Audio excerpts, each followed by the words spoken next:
Buenos días, ¿qué tal? ¿Cómo están? Bienvenidos a otro video. Hoy vamos a hablar del demonio en carne viva. En este caso, los edulcorantes artificiales, los que te causan cáncer, los que te causan problemas con la insulina, te causan obesidad, enfermedades, etcétera, etcétera, etcétera. Vamos a ver qué es lo que dice la ciencia con respecto a esto, aclarar algunos mitos y las realidades. Y no solamente eso, ver también dónde está el punto dulce entre su consumo y, por supuesto, sabes, es el extremo o eliminarlos por completo. Porque si bien es cierto que los edulcorantes artificiales son tildados como el demonio del siglo XXI, tampoco es que tenemos que consumirlos como que, ay, sabes, no pasa nada con ellos. Entonces, nada, vamos a ver aquí un poco de contexto y qué es lo que dice la evidencia científica actual. Así que el video va a ser un poquito largo porque vamos a aclarar muchísimos mitos. Entonces, vamos a aclarar algunas de las afirmaciones más comunes que se hacen en las redes sociales. Primero es que los edulcorantes no son seguros porque son puro químico, ¿verdad? ¿Qué hay de cierto en eso? Los químicos son malos, ya hablaremos sobre eso. Los edulcorantes artificiales causan la ganancia de peso y las enfermedades. En las redes sociales se escucha siempre que, bueno, están asociados con enfermedades cardiovasculares, con obesidad, etcétera. Realmente causan ganancia de peso. Otras afirmaciones son que causan elevaciones en la glucosa en sangre o resistencia a la insulina, lo cual por supuesto puede llevarte al síndrome metabólico. Otras afirmaciones más extremas es acerca de que te pueden causar cáncer. Literalmente creo que esto es algo que no se repite mucho, pero de vez en cuando se ve en las redes sociales, especialmente con el aspartamo, de que te puede llevar a cáncer y hay que eliminarlo como del lugar. ¿Qué hay acerca de esto? ¿Qué es lo que dicen los estudios? ¿De dónde se originó este mito? Y por último, si es realmente que el sabor dulce de los edulcorantes artificiales te hace querer más dulce y terminas excediéndote en calorías, y si realmente afectan tu flora intestinal, ¿vale? Que este es un tema que está de moda ahorita, lo que es la microbiota, así que también vamos a tocar como que dentro de esos detalles a ver qué es lo que dice la evidencia científica actual. Entonces, como te das cuenta, son muchísimos puntos, va a ser un poquito largo el video, pero bueno, de todas maneras vale la pena verlo para informarse. Punto número 1. La afirmación de que son puro químico. Entonces, ¿qué son los edulcorantes artificiales? Son compuestos químicos, exactamente, que tienen un sabor dulce, pero con muy pocas calorías o casi que ninguna caloría, ¿vale? En el caso de los edulcorantes más populares, el aspartamo, la sacarina, la sucralosa, la stevia, tienen 0 calorías, entre comillas, y por supuesto, son más dulces. El caso de la sucralosa es 600 veces más dulce que el azúcar, en el caso de la stevia 300 veces más dulce que el azúcar, en el caso del aspartamo y la sacarina son 180 veces más dulce que el azúcar. Entonces, son compuestos que por una mínima cantidad te dé ese mismo sabor que como si estuvieses ingiriendo como que el azúcar en general, pero sin calorías, lo cual por supuesto está bien. Ahora, muchas personas dicen de que, bueno, esto es puro químico, de que nosotros deberíamos evitar lo químico, etc. Sin embargo, y esto creo que lo he puesto también en otra lectura, nosotros no tenemos que tenerle miedo a lo químico, porque todo lo que comemos y todo lo que utilizamos es químico. Desde los productos que utilizas para limpiar, si eres chica, los productos que utilizas para maquillarte, si eres chico, lo que te pones en el cabello, a la hora de echarte crema para afeitar, todo eso es químico, todo eso es químico, todo. Y los alimentos no son una excepción, porque yo sé que dirás, bueno, pero es que son químicos naturales lo que producen los alimentos. No, si un químico es natural o es sintético, como los edulcorantes artificiales, si es tóxico, va a ser tóxico no importa qué. En el caso de si buscamos químicos naturales, pues el metanol en los tomates puede ser tóxico en altas concentraciones, el cianuro en las manzanas puede ser tóxico en altas concentraciones, el mercurio en los pescados, el formaldehído en las peras, las curcubitacinas en los pepinos, también son químicos que en altas cantidades pueden impactar tu salud. Entonces, el veneno lo hace la dosis, no necesariamente si algo es químico o no. Esto de que debes tenerle miedo a los químicos es absolutamente absurdo. Así como tú, ¿verdad?, utilizas productos para limpieza y no te enfermas, siempre y cuando no te los estés tomando, allí se hace como que, vale, dañino. ¿Por qué? Porque estás tomando altas dosis que normalmente no pudieses administrarte si a lo mejor respiras un poquito de productos de limpieza cuando limpias por la casa. Entonces, en la dosis está el veneno. ¿Son los edulcorantes artificiales seguros? Son segurísimos. La seguridad es afirmada por los organismos médicos independientes, escúchese bien, independientes de más de 90 países. Porque cuando se dice esto, las personas dicen, bueno, pero es que no, hay como que conflictos de interés y la industria de los ultraprocesados quiere acabar con nuestra vida y quiere vendernos edulcorantes artificiales. No, los edulcorantes artificiales están aprobados o su seguridad está firmada, ¿verdad?, por los organismos médicos independientes, es decir, que no tienen conflicto de interés, por más de 20, de 90 países. No estamos hablando de un país en específico de Estados Unidos que quiere controlar el mundo, no. De más de 90 países que han evaluado la evidencia científica actual y hacen revisiones cada X cantidad de años para asegurarse de que, por supuesto, su posición esté actualizada y dan comunicados, pues, diciendo si realmente estas sustancias son seguras o no son seguras, ¿vale? Y la gran pregunta es, ¿y cómo cómo estos organismos establecen la seguridad de estos edulcorantes artificiales, ¿verdad? ¿Qué es lo que le hace pensar que son seguros? Porque recuerda, cuando algo sale en el mercado, no es como que tú creas un edulcorante en casa y dices, lo voy a vender y listo, pues se empieza a comercializar y se lo empiezan a poner en todas las comidas. No, se llevan a cabo un montón de estudios científicos en animales, luego un montón de estudios científicos en ratas, o en humanos, perdón, y por supuesto se llega a una conclusión de que si son seguros o no. Entonces, en el caso de los edulcorantes artificiales, se han estudiado tanto en animales como en ratas. Y, por supuesto, en este caso, a los animales se les administran dosis más altas una vez se determina que el mecanismo, ¿verdad?, por el cual se procesan esos edulcorantes artificiales son similares en humanos y en ratas, pues se hacen estudios de altas dosis en seres humanos, en animales, para determinar algo que se llama la NOAEL. Y esa NOAEL es la dosis máxima diaria que no causa efectos adversos y se le aplica un factor de seguridad de 100. Y esto puede sonar como que un poco confuso, sin embargo se les voy a explicar. Sencillo. Por ejemplo, si vemos los edulcorantes artificiales más populares, la sacarina, el aspartamo, la sucralosa, el acesulfamo, K, la stevia, etc., pues todos estos edulcorantes tienen una dosis diaria representada en miligramos por kilo de peso. Entonces, ¿cómo se determina la dosis, verdad? Y aquí esta figura te muestra, por ejemplo, en el caso de la sacarina, por ejemplo, es 5 miligramos por kilo de peso, lo cual equivale a 9-12 bolsas de sobrecitos de edulcorantes artificiales. En el aspartamo son 40 miligramos por kilo de peso, lo cual equivale a 18-19 latas de refresco. Sin embargo, ¿cómo se determinan estas dosis límites a las cuales probablemente no vas a ver efectos adversos, o a partir de allí vas a esperar ver como que efectos adversos? Pues de la siguiente manera. Ya se establece que los mecanismos por los cuales se procesan, entre comillas, los edulcorantes artificiales en seres humanos y en animales son los mismos. Y bueno, en seres humanos no se pueden suministrar altas dosis por cuestiones de ética, ¿vale? No puedes llevar a cabo un estudio donde le suministras a seres humanos dosis que probablemente a lo mejor pueden causarle problemas, porque al final del día es prácticamente que tú estás enfermando a una persona o que estás poniendo en riesgo la vida de esa persona. Entonces, en los humanos, por supuesto, se realizan estudios a bajas dosis, y en los experimentos en animales se realizan estudios en dosis infinitas, ¿vale? Y se le aplica un factor de seguridad, porque los seres humanos probablemente somos más sensibles a esas sustancias y porque hay variaciones genéticas en los seres humanos que probablemente va a hacer que ciertas personas sean más sensibles que otras. En el caso, digamos, del aspartamo, la ingesta diaria admisible, es decir, lo que normalmente se recomienda son 40 miligramos por kilo de peso, que equivale a 18-19 latas de refresco al día. Sin embargo, la dosis máxima, ¿verdad?, la NOAEL, es decir, la dosis máxima donde no se reportan efectos adversos en animales, fue 4.000 miligramos por kilo de peso. Entonces, ¿por qué la dosis en seres humanos no es 4.000 miligramos por kilo de peso?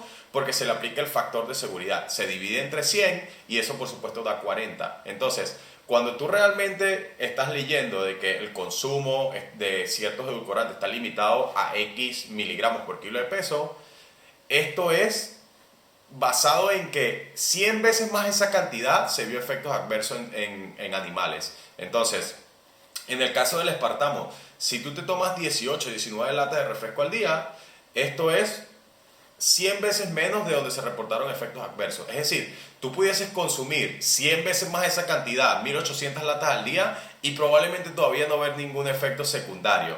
Pero, por supuesto, tú no vas a hacer eso, y los organismos como que internacionales o los organismos reconocidos que regulan todo esto no van a hacer eso y le aplican este factor de seguridad. Entonces, en este caso son 40 miligramos por kilo de peso y la dosis recomendada máxima son 18-19 latas al día. Entonces, como podemos ver, las dosis que tú necesitas para empezar a experimentar efectos secundarios son bastante altas, y siempre y cuando no estés como que llegando a esas dosis, no deberías por qué preocuparte. No solamente eso, sino que en los estudios se hacen consumos crónicos, es decir, si se evalúa, digamos, qué sé yo, por decir algo, 10 miligramos por kilo de peso y sus efectos adversos en animales o en seres humanos, es todos los días.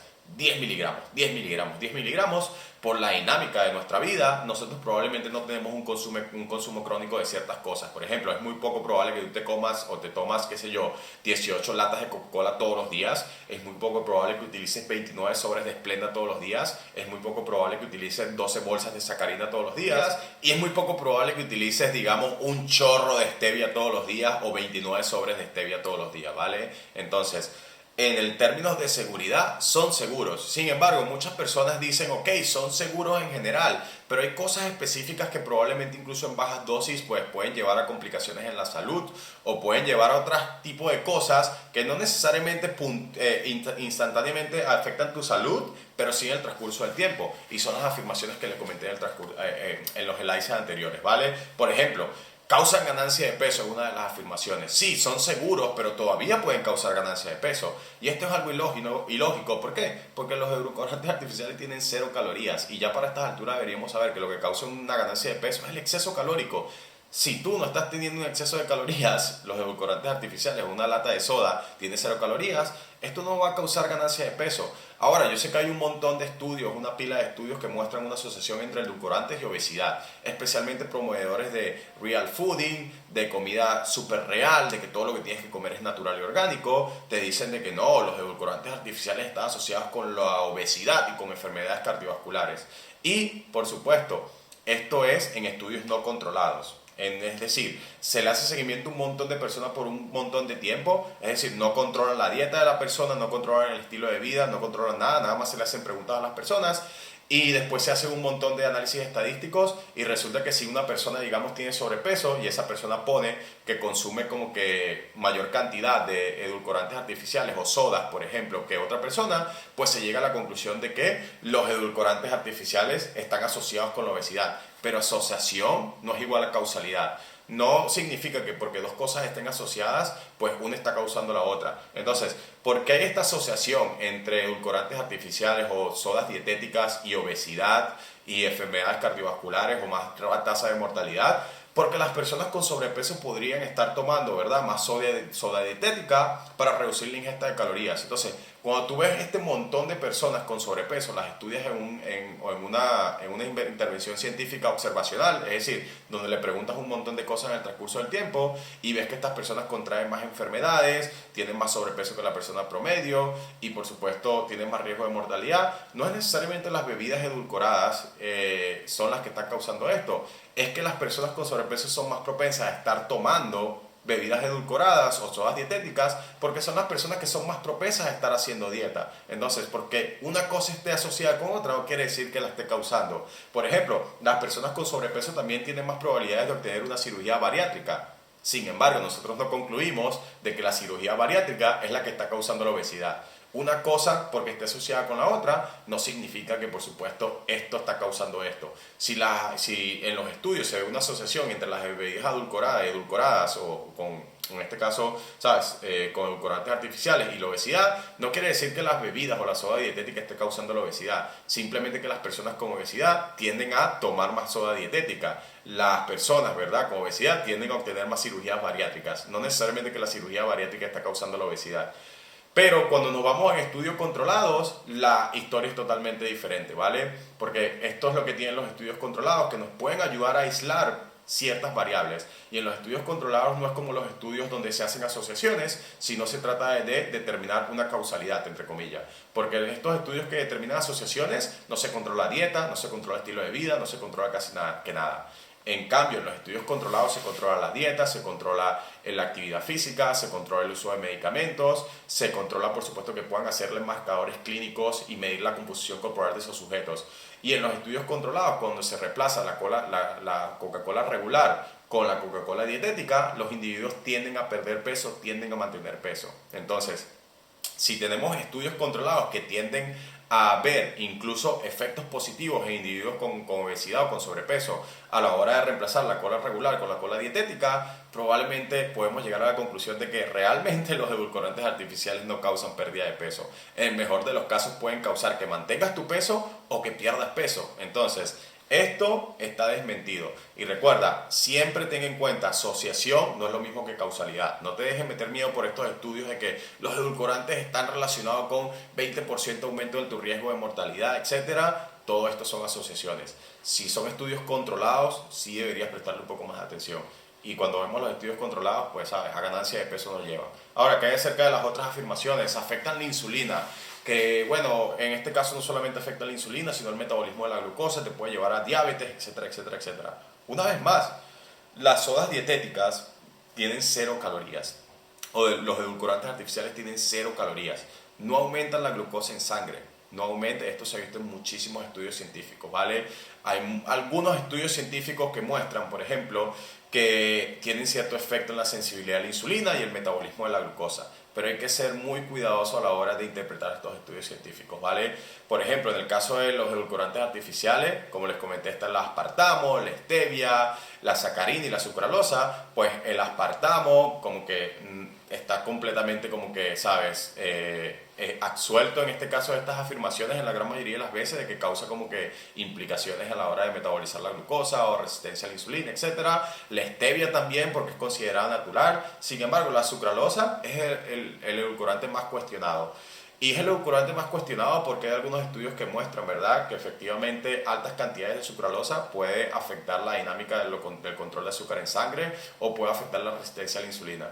Sin embargo, en la ciencia nosotros nada más tenemos que tomar un estudio y ver qué dice un estudio. ¿Por qué? Porque tú puedes escoger un estudio que respalde tu posición. Tú quieres saber si la leche es mala, siempre vas a poder encontrar un estudio que te diga que la leche es mala. Tú quieres como que afirmar que los edulcorantes artificiales destruyen tu insulina o tu segregación de insulina o tu páncreas, tú puedes mostrar un estudio que muestre eso. Sin embargo, tú tienes que analizar la gran mayoría de los estudios, y no solamente eso, sino estudios controlados, estudios por supuesto en seres humanos, y cuál es la aplicabilidad en tu vida diaria de esos estudios. Entonces, cuando nosotros vemos estos estudios sobre la sucralosa y los impactos en la resistencia a la insulina o en el metabolismo de la glucosa, sí, hay ciertos estudios, pero los estudios en humanos son en poblaciones diabéticas y en poblaciones con sobrepeso y en poblaciones que se le está administrando altas dosis crónicas de sucralosa durante el día. Entonces, ¿de verdad podemos llegar a la conclusión de que la sucralosa está afectando como que tus niveles de azúcar en sangre o tu sensibilidad a la insulina? No, ¿por qué? Porque si tú evalúas poblaciones con obesidad, las poblaciones con obesidad probablemente van a tender a ver más resistencia a la insulina o variabilidad en resistencia a la insulina. Si tú evalúas personas con diabetes, pues las personas diabéticas van a tender a ver más resistencia a la insulina o más variabilidad en resistencia a la insulina. Y por supuesto, si utilizas altas dosis, ¿verdad?, de sucralosa crónicamente, pues algo va a salir mal. Entonces, ¿qué es lo que pasa con la gran mayoría de los estudios donde se evalúan sujetos saludables, donde se evalúan dosis moderadas e incluso dosis un poquito más altas de lo normal, pero no exacerbadamente altas? Pues la gran mayoría de los estudios muestran que no hay impacto en los niveles de glucosa en sangre ni en el metabolismo de la glucosa. Por ejemplo, en términos de modificaciones de glucosa en sangre, hay una revisión que se publicó recientemente que evalúa, digamos, la cantidad de estudios en este tema, y nada más un estudio que fue realizado en sujetos con sobrepeso y unas dosis masivas, y el estudio tiene unas masivas limitaciones, muestra que hay un impacto en los niveles de glucosa en sangre.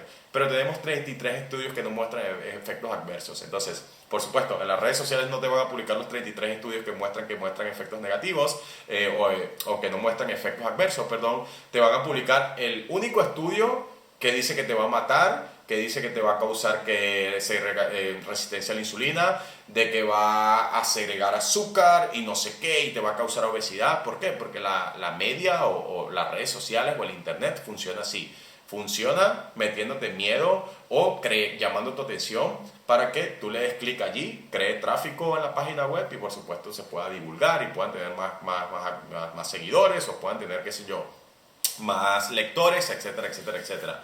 Entonces, en términos de impacto en metabolismo de la glucosa, no podemos tomar un estudio e ignorar los 33 estudios que muestran que no hay efectos adversos en sujetos saludables. De hecho, hay un estudio reciente que se publicó donde se le administró incluso dosis más altas de lo normal, 75% de la dosis admisible diaria a sujetos por 2 semanas, y no hubo ningún efecto ni en el metabolismo de la glucosa ni en resistencia a la insulina. Entonces, ¿sabes? Si tenemos estos estudios, no solamente que evalúan dosis similares o casi que cerca de esa dosis máxima recomendada. También tenemos estudios que evalúan incluso 10 miligramos por kilo de peso y no muestran efectos adversos en términos de salud. Pues probablemente podemos llegar a la conclusión de que no deberíamos preocuparnos. Ahora, con respecto a la resistencia a la insulina, ¿verdad? Que muchas personas también dicen, no, pero es que entonces no es necesariamente que la glucosa, van a segregar glucosa porque tienen 0 calorías y las personas como que dicen esto, pero bueno, pueden causar resistencia a la insulina. Pues volvemos al mismo caso. Hay 3 o 4 estudios que muestran que probablemente puede causar resistencia a la insulina, estudios con altas dosis, estudios en poblaciones que son más propensas a desarrollar resistencia a la insulina, como las poblaciones afroamericanas, estudios en personas con obesidad.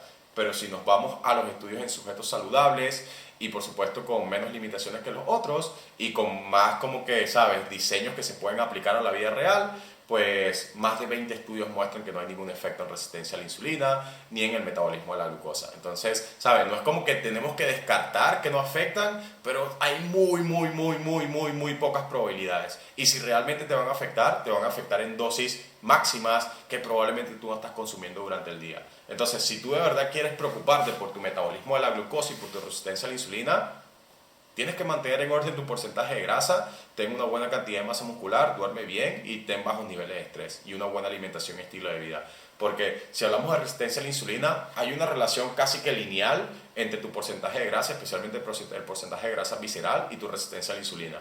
De la misma manera que si hablamos del bajo nivel de actividad física, si hablamos de poco sueño, todo esto puede afectar tu resistencia a la insulina. Entonces, si realmente los edulcorantes afectasen tus niveles de insulina en sangre o del metabolismo de tu glucosa, va a ser mínimo en comparación con cosas que realmente tú puedes controlar y que de verdad deberías prestarle más atención. Actividad física, sueño, estrés y estilo de vida. Si te tomas una lata de Coca-Cola o unas gotitas de stevia aquí y allá, o un sobrecito de sacarina, de Splenda, o un sobrecito de sucralosa o sweet low calorie, pues sabes, esto no te va a afectar para nada al final del día. Es irrelevante siempre y cuando no estés excediendo las dosis que comenté anteriormente.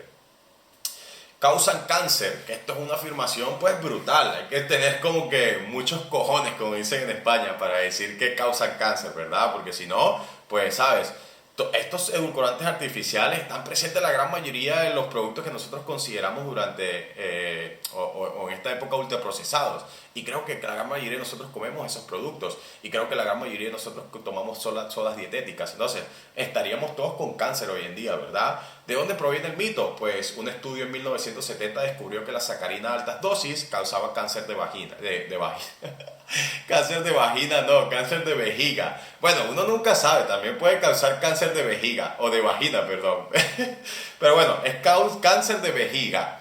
Entonces, esto por supuesto creó una alarma en la comunidad científica y el detalle con todo esto es que cuando sale un estudio así, no es como que la comunidad científica se siente y dice, ah, bueno, sí, causa cáncer, ya no podemos hacer nada, dile a la población que no tome los edulcorantes artificiales. No, simplemente se ponen a investigar y tratan de replicar ese estudio. Y en el caso de la sacarina, pues más adelante se realizaron estudios y se demostró que esta reacción a la sacarina era exclusiva en ratas y que es mecánicamente imposible en humanos. Es decir, las vías metabólicas y las razones por las cuales ocurre en rata son imposibles que ocurran en seres humanos, ¿vale? Por ejemplo, la vitamina C en ratas pues produce como que el crecimiento exponencial de los tumores y esto no ocurre en seres humanos. Entonces, si tienes un mecanismo en rata a altas dosis, no debería de preocuparte. Entonces, este mito ya está desmentido, muchas personas lo siguen repitiendo. Ahora, el más popular que se repite es con el aspartamo, ¿vale? Y es debido a estudios conocidos como los estudios Ramazzini, que concluyeron que las ratas estaban obteniendo tasas más altas de cáncer por la exposición a bajos niveles de aspartamo, ¿vale? Esto fue un debate en el 2000 y algo en la comunidad científica donde se publicó este estudio y como que todas estas unidades, organizaciones internacionales que regulan este tipo de alimentos o de los alimentos, ¿verdad? La Organización de Seguridad Alimentaria en Europa, la FDA en Estados Unidos y todos estos organismos médicos, ¿verdad?, independientes que les comenté anteriormente, pues, ¿sabes?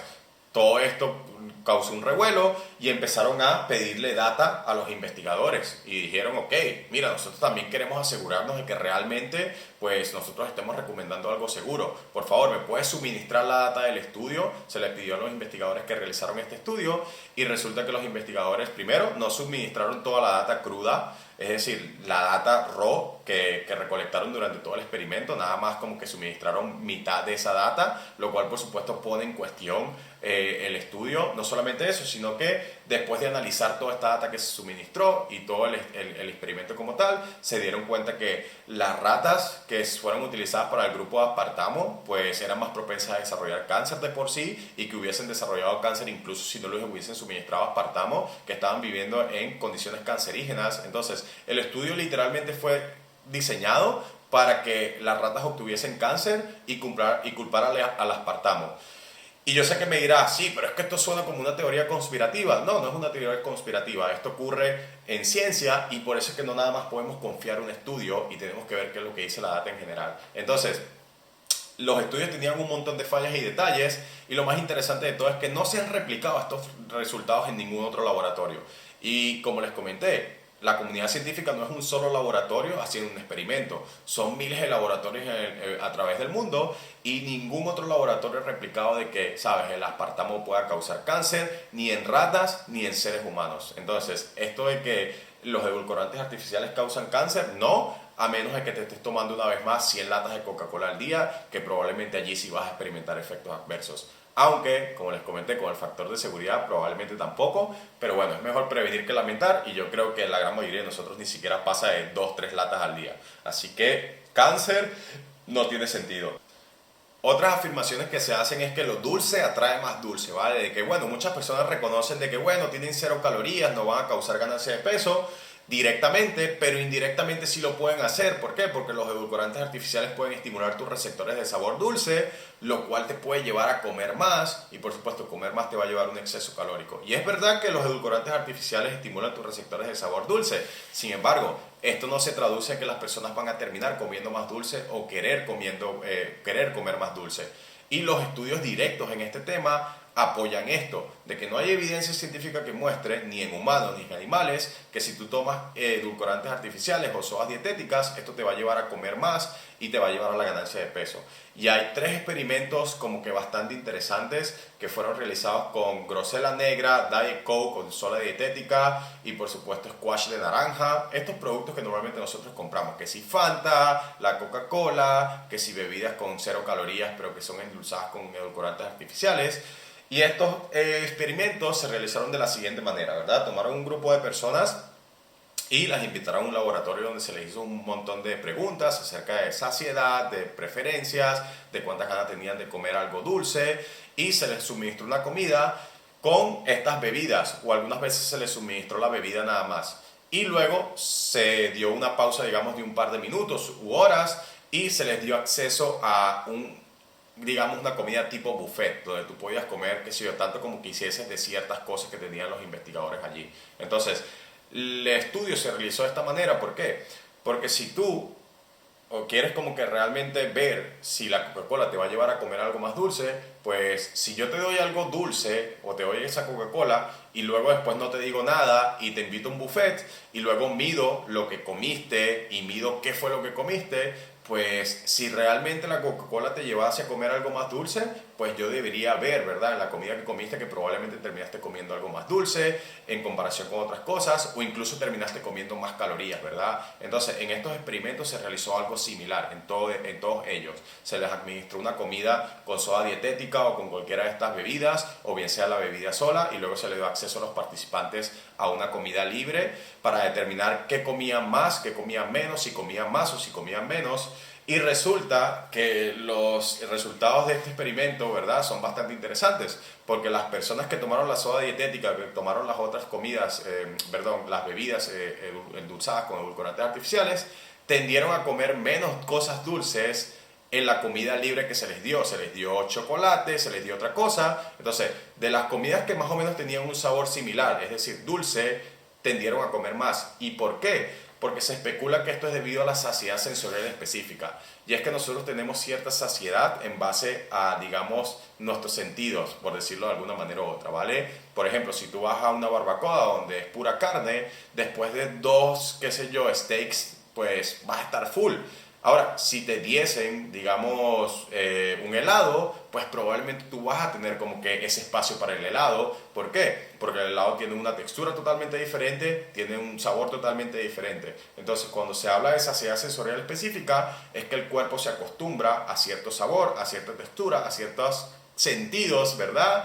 Y tú tiendes a querer comer menos de eso o que te tienda a apetecer comer menos eso por el simple hecho de que tus sentidos ya están acostumbrados a ese sabor y esa textura, ¿vale? Entonces, en los experimentos, las personas que se le ofreció chocolate, etcétera, con sabores similares a la soda, pues, o a las bebidas edulcoradas o endulzadas, tendieron a comer menos. Ahora, esas personas, ¿verdad?, tienden a comer más de, en este caso, nachos o papitas que también se le dio en el experimento. Entonces, es mentira de que en este caso pues comer algo dulce te va a llevar a comer más cosas dulces porque no está mostrado en la evidencia científica ni en humanos ni en ratas. Hay un estudio en ratas interesante que en este caso se les puso a bien sea acceso libre a azúcar o acceso libre a edulcorantes artificiales y después de unas 48 horas pues las ratas tendieron a comer o a tomar menos edulcorantes artificiales en relación con el azúcar.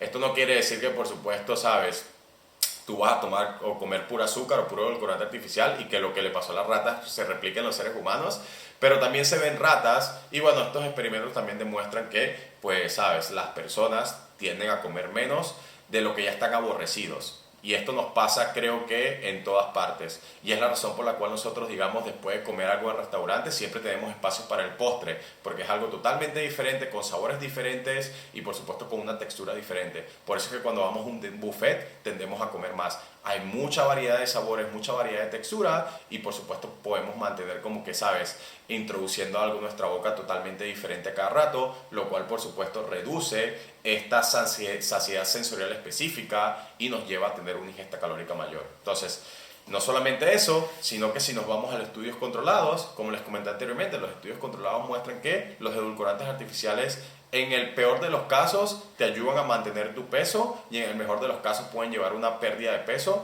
porque estás ahorrándote calorías. Entonces, ni siquiera los estudios controlados muestran que el tomar edulcorantes artificiales lleva a la ganancia de peso o lleva a comer más o a querer algo más dulce. ¿Por qué? Porque si fuese el caso, pues en estos estudios donde se reemplaza, digamos, la soda regular con la soda de edulcorantes artificiales, pues los edulcorantes artificiales tendrían a ver los mismos resultados que la soda o tendrían como que a verse mayores ingestas calóricas con respecto al otro grupo, o hay incluso grupos que comparan agua con edulcorantes artificiales y pues la ingesta calórica es la misma porque los participantes mantienen el peso. Si realmente los edulcorantes artificiales llevasen a la ganancia de peso, pues el grupo comparado, ¿verdad?, con agua y edulcorantes artificiales, pues debería, ¿verdad?, el grupo de edulcorantes artificiales ver más ganancia de peso, lo cual pues en estos estudios controlados no ocurre. Entonces, esto de que lo dulce atrae más dulce, no, y es debido a la saciedad sensorial específica. Por último, la afirmación más popular, que ahorita todo tiene que ver con la microbiota, es que, bueno, los edulcorantes artificiales a lo mejor no impactan tu metabolismo de la glucosa, ni tu sensibilidad a la insulina, no causan cáncer, no te hacen desear algo más dulce, no causan obesidad, pero pueden alterar tu microbiota y tu microbiota alterada puede causar un montón de enfermedades. ¿Qué hay de cierto con respecto a esto? Pues, ¿dónde empezó todo esto? Todo empezó por un estudio en animales en 2014, un estudio que se realizó en ratas y se le administró una cantidad máxima de sacarina. La cantidad máxima de sacarina son 5 miligramos por kilo de peso y a las ratas se les estaba administrando eso. Y bueno, sorpresa, si tú le administras a las ratas 5 miligramos, que es la dosis que normalmente se recomienda máxima, pues probablemente estas ratas van a experimentar efectos adversos. Pero, sin embargo, el estudio en rata tuvo un montón de limitaciones. Si tú no controlas las dietas de las ratas, pues incluso a lo mejor la dieta puede tener algún impacto en ello. Entonces, la mayoría de los estudios que muestran efectos adversos con respecto a los edulcorantes artificiales son realizados en animales y en altas dosis. Y si no son realizados en animales, son realizados en células in vitro, es decir, fuera de un organismo vivo. Si tú sacas una célula y la pones en un tubo de ensayo, por decir algo, tú puedes causar un montón de efectos negativos, pero eso no aplica a el ser humano como tal, viviendo, no aplica a ti, ¿verdad? Y no aplica a mí. Entonces tenemos que ver qué es lo que dicen los estudios en seres humanos. Entonces, cuando se habla de la alteración de la microbiota, el primer como que edulcorante que podemos descartar es el aspartamo. En este caso el aspartamo, que es normalmente lo que viene en la soda dietética, la Coca-Cola Light. Este está formado por ácido aspartico y fenilalanina, que es un aminoácido, y el ácido aspartico es un aminoácido. Entonces es el más seguro, considerado el más seguro. ¿Por qué? Porque tu cuerpo lo metaboliza como una proteína, entre comillas, y en este caso no interactúa con tu flora intestinal. Es decir, es metabolizado en el intestino delgado, no en el intestino grueso, que es donde se encuentra tu flora intestinal, y de hecho la gran mayoría de los estudios en humanos pues muestran que no impacta tu flora intestinal como tal. Ahora hay estudios en ratones con dosis excesivas que probablemente van a mostrar resultados adversos, pero en este caso los resultados en humanos con dosis moderadas pues no causan efectos secundarios, y no solamente eso, sino que el mecanismo por el cual pudiese causarlo tampoco está allí porque no interactúa con tu flora intestinal. Así que si tú quieres como que tomar un edulcorante más seguro, entre comillas, para tu flora intestinal, el aspartamo es uno de ellos, ¿vale? Sin embargo, cuando se habla de flora intestinal, vas a encontrar como que la sacarina y la sucralosa, que son los que realmente son demonizados por las redes sociales, por algunas personas, etc. La gran pregunta es, ¿dónde está la evidencia de esto, verdad? En el caso de la sacarina, por ejemplo, sí, hay muchísimos estudios que muestran que puede alterar tu flora intestinal. La gran mayoría de los estudios son en animales y en células in vitro, ¿vale? Entonces tenemos que preguntarnos, ¿qué es lo que dice la evidencia en seres humanos? Solamente hay un estudio que la gran mayoría de las personas citan, ¿verdad?, a la hora de soportar el punto de que, bueno, sabes, la sacarina de verdad es súper mal para la flora intestinal, pero les voy a dar un poco de detalles sobre el estudio. Primero, fueron 7 personas. Segundo, 4 semanas. Tercero, los sujetos pasaron de tomar el equivalente a 0 latas de soda dietética al día a tomar 6 latas de soda dietética al día. Y cuarto, la dieta no fue controlada. Entonces, después de las 4 semanas, los investigadores llegaron a la conclusión de que la sacarina podría afectar tu flora intestinal. Pero una vez más, ¿de verdad es la sacarina o es el cambio drástico en tu ingesta de sacarina de la noche a la mañana? ¿Es la sacarina o es el simple hecho de que los investigadores no controlaron la dieta? Entonces, por supuesto, se necesitan más estudios, pero hay que evaluar si realmente hay un mecanismo por el cual la sacarina puede inducir cambios en tu flora intestinal. Y realmente el mecanismo no está allí sólidamente. ¿Por qué? Porque solamente el 15% de la sacarina consumida entra en contacto con la microbiota del colon. Porque la sacarina, cuando tú la consumes, pues el 85% de ella es absorbida en su molécula intacta y es excretada a través de la orina, porque ni siquiera es metabolizada o ni siquiera es, en este caso, digerida. Nada más hay una pequeña interacción, ¿verdad? Un 15% con tu flora intestinal, y esto por supuesto implica de que se requieren altas dosis para que tú realmente puedas alterar tu microbiota, que es lo que normalmente se ve en estudios en ratones y por supuesto en células in vitro. Entonces, si realmente tú estás preocupado o preocupada acerca de la sacarina, simple, no te tomes 6 latas de soda dietética al día, no te tomes 12 sobres de sacarina al día, y siempre y cuando lo hagas así no vas a experimentar ningún problema. Una vez más, el veneno está en la dosis. ¿Qué hay acerca de la sucralosa? Otro edulcorante demonizado con respecto al impacto en tu flora intestinal.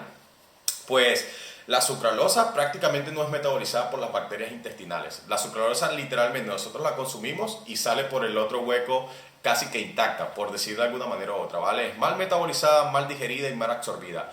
Y el pequeño porcentaje que se metaboliza de la glucosa o de la sucralosa, perdón, se metaboliza en otra parte de tu cuerpo que no es necesariamente en tu intestino grueso o en tu colon. Entonces, la sucralosa como tal no es algo de lo que deberías preocuparte, pero una vez más esto no quiere decir que te la tengas que tomar en altas cantidades. De hecho, el estudio por el cual empezó todo esto, que fue un estudio que se realizó en 2014 en animales, fue replicado hace poquito, en este caso creo que en el 2019 por Thomas y sus colegas, donde se evaluaron 2 semanas con una administración de sucralosa que representa el 75% de tu ingesta diaria admisible, o de lo que recomiendan normalmente los organismos internacionales que consumas. La ingesta máxima diaria en Europa es 15 miligramos por kilo de peso. En este caso fue un 75% de eso, y no se vio ningún impacto ni en el metabolismo de la glucosa, ni en sensibilidad a la insulina, ni en tu flora intestinal. Entonces, solamente no te excedas con estos edulcorantes y créeme que no va a pasar nada. Ahora, como dato curioso, ¿verdad? Difícil de creer, los glucósidos de esteviol, es decir, la stevia, interactúan directamente con la microbiota intestinal y necesitan bacterias para su metabolización, por lo que podrían alterar tu flora intestinal. Si hay un edulcorante que realmente podría alterar tu flora intestinal, es la stevia. El que todo el mundo piensa que es natural, que no hace nada porque es natural, porque viene de una plantita, y si viene de la naturaleza quiere decir que no me va a afectar. Pues el Botox, la toxina botulínica, viene de la naturaleza y pues necesitas muy pocas cantidades para matar, ¿verdad? El veneno de la cascabel también viene de la naturaleza. Si tú te lo quieres tomar, pues me dejas saber y yo te envío algo pues para tu casa, para que te lo tomes allí, ¿vale? Así que hay muchísimas sustancias que vienen de la naturaleza que son bastante tóxicas. Entonces, en el caso de la stevia, por supuesto, esto no es así, no es que sea tóxico, no es que sea malo, pero si realmente hablamos de que ay, los edulcorantes van a alterar mi flora intestinal, si quieres preocuparte de uno, es la stevia, porque el aspartamo es metabolizado como, entre comillas, una proteína, porque está compuesto por aminoácidos y no interactúa con tu flora intestinal. La sucralosa, pues más del, qué sé yo, en este caso 90% pasa intacto, porque no es ni metabolizada, ni en este caso absorbida, ni digerida por el ser humano. Una pequeña cantidad es metabolizada, una pequeña cantidad por supuesto interactúa con tu flora intestinal a medida que pasa a través de tu sistema digestivo, pero en este caso pues sabes, no es tu mecanismo como que súper concreto por el cual debería alterar tu flora intestinal. La sacarina, pues el 85% de la sacarina es absorbida como en su molécula intacta y es excretada a través de la orina, nada más un 15% interactúa con tu flora intestinal, nada más necesitarías altas dosis como para que realmente te afecten. Y la stevia, de todos los edulcorantes, es la única que interactúa con la flora intestinal. Y de hecho hay evidencias tanto en humanos como en ratones o en este caso animales que realmente puede afectar o que muestra que puede afectar tu flora intestinal. Pero esto no quiere decir que le tengas que tener miedo. ¿Por qué? Porque en la dosis está el detalle. La ingesta recomendada de stevia, ¿verdad? Donde no se muestran efectos adversos, es 4 miligramos por kilo de peso, lo cual equivale a un montón de sobres de stevia al día o un montón de gotas de stevia al día. Siempre y cuando tú no lo tomes de esa manera, ¿verdad? Y no lo hagas de forma crónica, no tienes nada que preocuparte. Entonces, solamente doy este dato como dato curioso porque muchas personas tienden a demonizar lo otro y no evalúan esto porque piensan que es natural, pero en realidad si hay un edulcorante que puede afectar tu flora intestinal es la stevia, pero en altas cantidades como cualquier otro edulcorante y como cualquier otra sustancia a lo mejor va a tener efectos negativos si la consumen en altas cantidades. Por último, hay personas que dicen como que, bueno, es que yo experimento problemas gastrointestinales y esto quiere decir que los edulcorantes artificiales son malos. ¿Qué hago? Pues simple, la respuesta es lo que haces con lo demás. En este caso, lo que haces con cualquier otra sustancia que te caiga mal. Reducir su ingesta o en este caso removerlo de tu dieta. Muchas personas dicen, no, es que los edulcorantes me causan dolor de cabeza, me causan problemas gastrointestinales, me siento hinchada. Perfecto, tienes dos opciones, reduce su dosis o cámbialo por otro edulcorante o simplemente elimínalos de tu dieta si realmente nada te funciona.